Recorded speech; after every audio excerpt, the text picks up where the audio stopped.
Hi guys, well it is officially fall. Today is September 22nd and around here in Northwestern Ontario that means that snow is probably not too terribly far off. And one of the things that we need to do is start winterizing stuff. So we're going to start with my Jayflight Swift camper.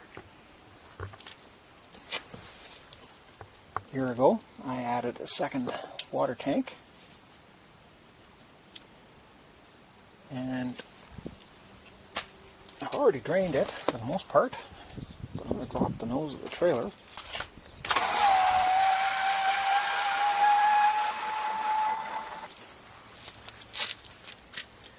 Getting the last vestiges of water out of the tank.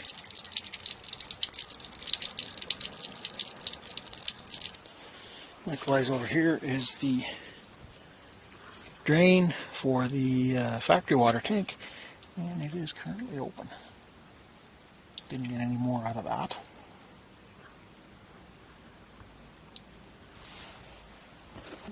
Is pull the drain out of the hot water tank. Didn't really use the hot water tank a whole lot while I was camping, but I did have it set up and functional. To drain the hot water tank, open the door, and there is a plastic drain plug.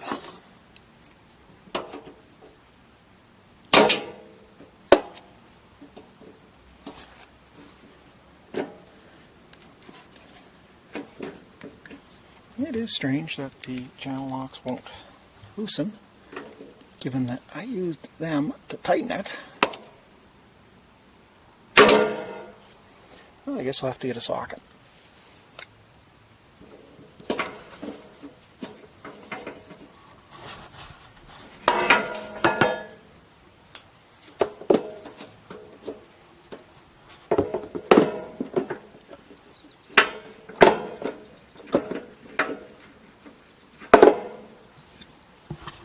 Okay, starting to get some water running out here.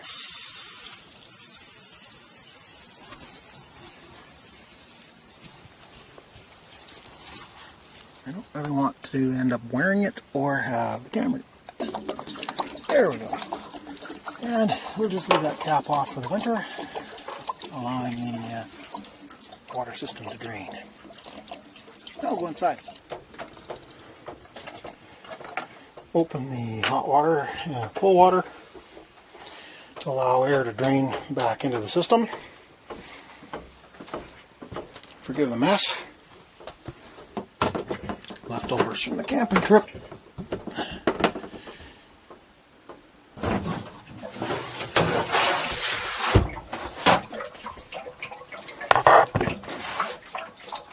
Okay, we can hear the hot water tank glugging away here as it drains. This is the hot water tank. This is the freshwater pump. That is the factory freshwater tank. And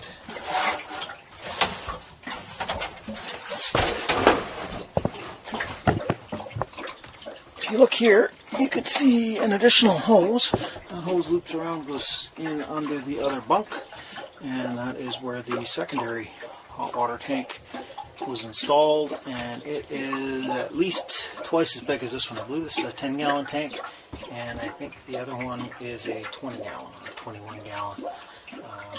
Far more water, and basically sets it up so that you can take repeated showers.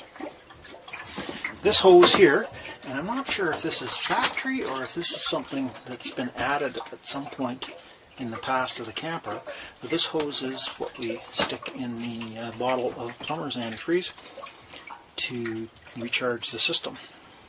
But before we can do that, we've got to let the hot water tank finish draining. I'll bring you back when it is empty and we can start putting some antifreeze in the system. One thing I neglected to mention when I was recording this video is that we need to bypass the hot water heater. The hot water heater can hold about 5 gallons of liquid, and if we don't bypass the heater, we have to fill it full of glycol. Obviously, we've drained the water out of the outside of the unit, and on the inlet and outlet of the hot water heater is a block-off valve that isolates it from the rest of the water system, and then joining the inlet and the outlet together is a bypass valve. So we close the isolation valves, we open the bypass valves, and then we don't have to put any glycol into the hot water heater. And it sucks on the preheating system.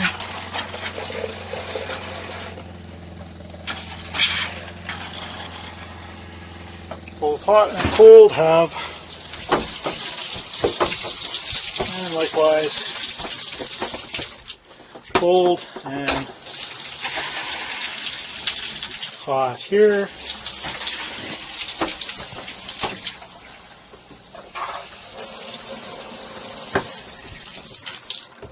And we have water coming, glycol coming out of the shower head.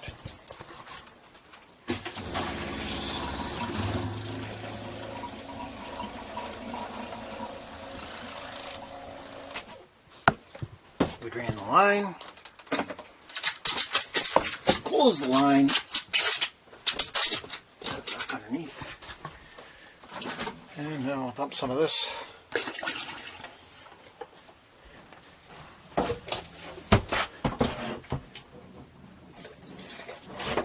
Each of the traps.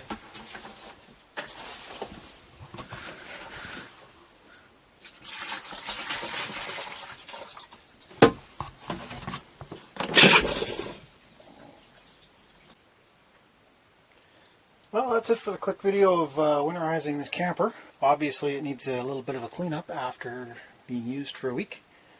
That's the next item on the list. I'm not going to bother recording that because you guys don't want to see me cleaning something. Hey, I call this Doug's Messy Garage for a reason, you know. Anyways, thanks for watching. Please remember to like, subscribe, and comment, and I'll see you in the next video. On to the next mess.